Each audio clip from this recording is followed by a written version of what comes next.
ahead and perhaps contemplate change. But as well as pledging to shrink our waistline or take more exercise, should we also be considering some of life's bigger questions, like whether the pursuit of economic growth is the best thing for society, or if we should adopt a less is more philosophy? That's certainly the stance of the authors of a new Scottish journal called Less. The publication advocates a policy of degrowth as the way forward for a better and fairer world. I'm joined by Mike Small, a member of the Less editorial collective. Good morning to you, Mike. Came about and what the aims behind its publication were. Well, Less is a brand new journal of degrowth in Scotland, and degrowth is the idea that we need to systematically degrow the economy. And I suppose this came about because the Enough Collective, who publish it, have observed that we're in the year of COP26 and we need to take a much more systematic approach to responding to climate breakdown. And at the heart of the climate crisis is the way that we run our economy. So degrowth is a new and emerging idea to respond to that. And the first edition is already out. It came out in November. What's been the response to it? It's been great. It's sold out the print issue, and we're publishing online as well. I think many people are feeling that the need for more fundamental changes before us, and that we're at a pivotal time in our history. And I think that the coronavirus has kind of exacerbated and laid bare many of the problems we have in our society and in our ecology. Well, you could certainly say that although it's not something one would have wanted, that COVID has brought about a degrowth of the economy, and we'll come to that. But just to get into it in more detail, Mike, can you explain the concept of degrowth? What is its moral and ethical basis? Well, degrowth is really the idea that we need to systematically degrow the economy. It aims to radically scale back and halt destructive industry and shift from ownership to usership, expand the commons and create what we call radical abundance. It rejects the extractivism and colonialism that comes with the growth economy. And it really observes that what we're experiencing is omnicide, which is the killing of everything. So I suppose it starts from the point of view that we need to stop doing that, and in this year of COP26 there's a time for us in Scotland to really focus, and our heightened awareness of the environment needs to be translated into radical change. So some people would say, what is wrong with growing the economy? Especially at a time when we can see that the economy is probably in the worst state it's been. Yes, the economy's been kind of held up as something that's separate to us, and that we must save, and there's a sort of binary between our health and the economy. So it's an interesting concept. I suppose the idea of growth is very fundamental to people's understanding of the world, and I think people think that growth is good as itself. So we see that our children grow and plants grow, but our children don't grow through the roof of our house. Plants don't grow to vast sizes. There's a cycle in that, and we stop growing at a certain age. So what we're really against is endless, perpetual growth, which is out of control and destroying the planet. So, and aside from what you see as a threat to the planet, in terms of society, what do you see are the threats that, I suppose, growth that is spiralling, perhaps you might see it as out of control unless it's capped? What do you see are the dangers of that continuing? Well, I think the idea of perpetual endless growth is used as a metric almost everywhere and as an unquestionable good.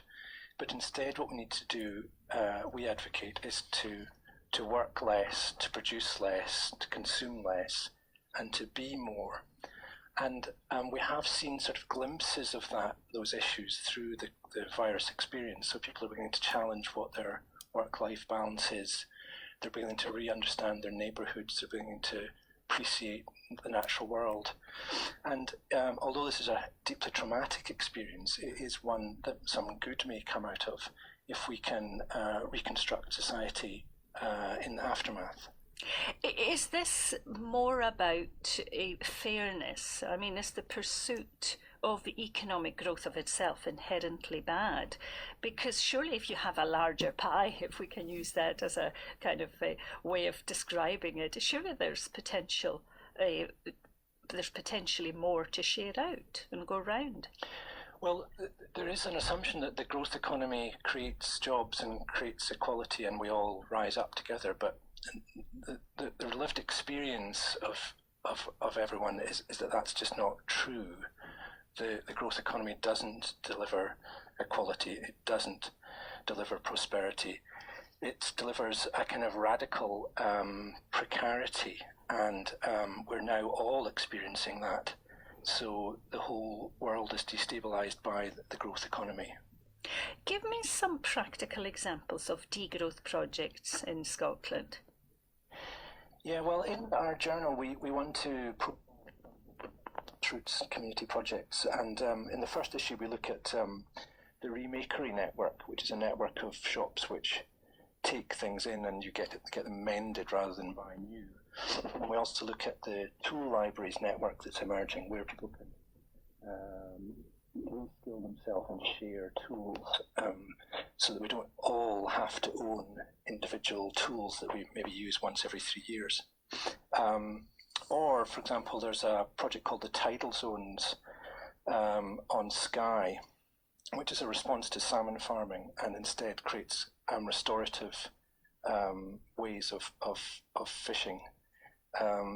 Or we look at the energy system on eggtricity, which gives individual households and businesses a finite share of the energy resource.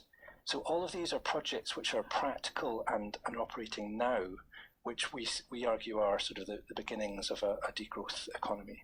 So in a sense, it's asking people to shift from an individualistic to a more societal perspective. How practical is that in an urban environment? Well, I think we've seen through the virus experience the uprising of mutual aid networks in urban Scotland, of people helping each other in community, and a remarkable resilience in the face of what's been a very difficult experience for people. So I think there are lots of good examples of urban sustainability and degrowth. And in a sense, I suppose, it's asking people to harness the power of that community spirit, and it's something we'll be discussing further on in the programme, working together. But of course, I suppose the concept of economic growth is something that's embedded in the world view. Materialism is the norm that you can see as being something that's not essentially good for mankind. How difficult will it be to shift that mindset, Mike? Very difficult. I mean, I think it's embedded, it's hardwired into our looking at the world, and that's been encouraged and inculcated. And I think allied to that is this kind of hyper-individualism, so that we're asking for two things. We're saying that the growth economy is clearly unsustainable as it's linked to constant extraction. And secondly, that we need to work collectively as a society rather than on our own. And I think this has been a real problem for the environmental movement for a very long time, that it's been encouraged to be only about lifestyle change and individual choice. And we're really at the end of the road for that form of analysis. Now, you began this project pre-COVID. How did the pandemic, or at least the emergence of the pandemic in the early part of last year, affect publication, or indeed your thoughts and philosophies? Yeah, well, we were just ready to go, actually, when the pandemic struck, and we had a whole agenda of live events which had to be cancelled and rethought. And, you know, although the coronavirus is what we're all immersed in, and we're learning lessons from it, we don't want people to think that degrowth is what they're experiencing, because degrowth would be a conscious, voluntary and coordinated plan of change rather than what we're experiencing. So yeah, we rewrote and recommissioned the whole issue and relaunched after a few months' pause. I think sometimes the language and the words can be part of a stumbling block in many ways. We think of degrowth can be, you sense that this is rather a setback than a going forward. So I suppose all of that comes into it, particularly because of the current situations. Would you say that indeed that through COVID and what the changes that you had to implement to get the magazine published later in the year, that there are lessons to be learned, perhaps particularly here in Scotland?